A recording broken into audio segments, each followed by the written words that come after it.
तुम चिंता मत करो, तुम मेरा वचन पढ़ो, तुम अपने बच्चे को अच्छी शिक्षा दो, तुम गाली गलौज मत करो, तुम अधिक आलसी मत बनो, तुम दूसरों की मदद करने वाले बनो, तुम क्रोधी मत बनो, अपने घर परिवार पे अधिक क्रोध मत करो। क्रोध मना नहीं है, गुस्सा मना नहीं है। परमेश्वर ऐसा कभी नहीं कहते कि गुस्सा मत करो, तुम्हारा बच्चा गलती पे गलती करे जा रहा है और तुम उसको प्यार पे प्यार करे जाओ, ऐसा नहीं बोल रहे परमेश्वर। क्रोध करो पर पाप मत करो। जब तुम क्रोध कर रहे हो, जब तुम किसी को डांट रहे हो, तो एक मर्यादा में डांटना, एक कंट्रोल में डांटना, ओवर मत डांट देना। ओवर तुम्हारे मुंह से कुछ ऐसी शब्द मत निकाल देना, क्योंकि तुम्हारे सामने किसी ने गलती की, अब तुम उसके सजा देने के हकदार हो। उसको तुम जो मर्जी बोल सकते हो, लेकिन याद रखना कि तुम्हारे ऊपर मैं हूं। तुम भी कभी कुछ गलतियां करोगे, तब मैं भी तुम्हें वैसा ही डांटूंगा। तब तुम्हें कैसा लगेगा, तब तुम्हें कैसा लगेगा। इस बात को याद करते हुए अपने गुस्से पे कंट्रोल करना। जहां डांटने की जरूरत है, जहां समझाने की जरूरत है, हम समझाएंगे, डांटेंगे, लेकिन हम बहकावे में ऐसा कुछ ना बोल दे, अपने बच्चे को श्राप ना दे दे, अपनी सास के लिए बद्दुआ ना निकाल ले, अपने ससुर के लिए, अपने बॉस के लिए, जिनसे भी हमारा क्रोध हो जाता है, ठीक है, हम अशब्द ना निकाल दें, बद्दुआ ना दे दें उनको।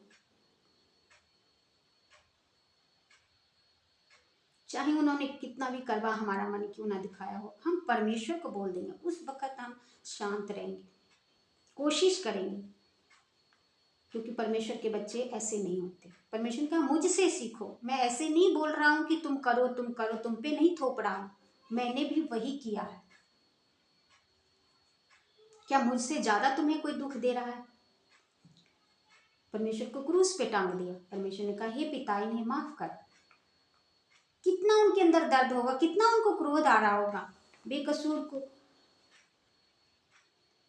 वो क्या कुछ नहीं कर सकते थे, उनके एक शब्दों से लोग का क्या हाल हो जाता। वो कर सकते थे, लेकिन उन्होंने नहीं किया। उन्होंने नहीं किया, क्यों? उनको पता था कि मैं इनको तो संभालने आया, इनको तो समझाने आया, इनका ही मैं नाश कर दूंगा अपने गुस्से में, अपने क्रोध में। मैं तो इनको प्यार देने आया हूं, इन्होंने मुझे मारा, कोई बात नहीं। समझ जाएंगे, बच्चे हैं, बाद में समझ जाएंगे। सचमुच हम आज समझ गए, तब हम नादान थे, हमारे पूर्वज नादान थे, उनके साथ ऐसा सलूक किया, लेकिन आज हम उनका माथा टेकते हैं, सजदा करते हैं, झुकते हैं। आज इंसान को एहसास हो गया है। सोचो, परमेश्वर तब वो परमेश्वर नाश कर देता तो अपने क्रोध में। तो इस भाव से परमेश्वर कहते कि मेरा वचन तुझ में बना रहे, मेरी तरफ देखना, मेरी तरफ देखना, आपको किसी की तरफ नहीं देखना। जब भी आपको हालात सताए, मुश्किल आए, आप यीशु के तरफ देखो। आप यीशु के तरफ देखो कि जो यीशु आपको बोल रहा है, क्या उसने उसको निभाया कि नहीं निभाया। सोच में ही जाकर देखें। अब जा तो हम सकते नहीं है ना, हम सोच में जाके देखें कैसी सुविधा रही होगी, क्या रहा होगा, कैसे घर होंगे, कैसी सड़कें होंगी। क्या मोबाइल था उस जमाने में? क्या लैपटॉप था उस जमाने में? क्या ऐसी पक्की सड़कें थी? क्या ऐसे पक्के घर थे सबके? महंगे से महंगे हम चप्पल पहनते जिसमें कांटा क्या कुछ भी नहीं जाता, हवा भी नहीं जाती, सर्दी गर्मी सबसे हमें बचाता है। क्या ऐसे थे? इतने डेवलप हो गए थे?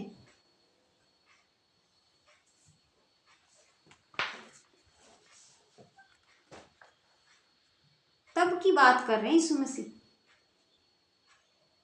तब उन्होंने ये सब करके दिखाया। हमारे लिए तो कितना आसान है, हम तो पकी पकाई खा रहे हैं। जिन्होंने चूल्हा जलाया, चूल्हे के लिए लकड़ी इंतजाम किया, उनसे पूछिए कि आग जलाना और खाना बनाना कितना मेहनत का। हमें लगता है खाना बनाना आसान है, इसमें भी हमें भारी लगने लग जाता है कई बार कि खाना बनाना है। उनका देखो, जब हम वो एग्जाम्पल पढ़ते हैं कि परमेश्वर, वो जो कहानी है कि 2 रोटियां मांगने आई सहेली और बोली कि दे दे, मेरे घर में दोस्त आए हैं।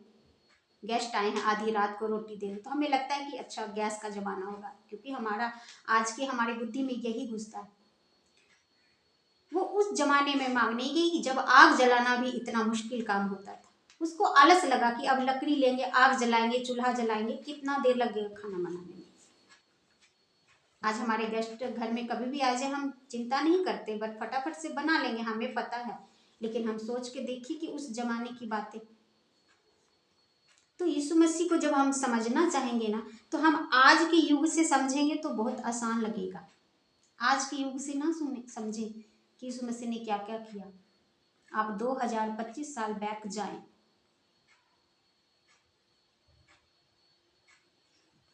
तब सोचें। और वो पहला मनुष्य पृथ्वी पर आया और बोला, आज तो हमसे नहीं, आपने पहले भी जाना होगा यीशु मसीह के बारे में, मानना नहीं मानना अलग बात है, जाना होगा। लेकिन यीशु मसीह वो पहला प्रचारक पृथ्वी पर आया था, तब लोगों को समझाना उनके लिए कितना बड़ा काम हुआ होगा।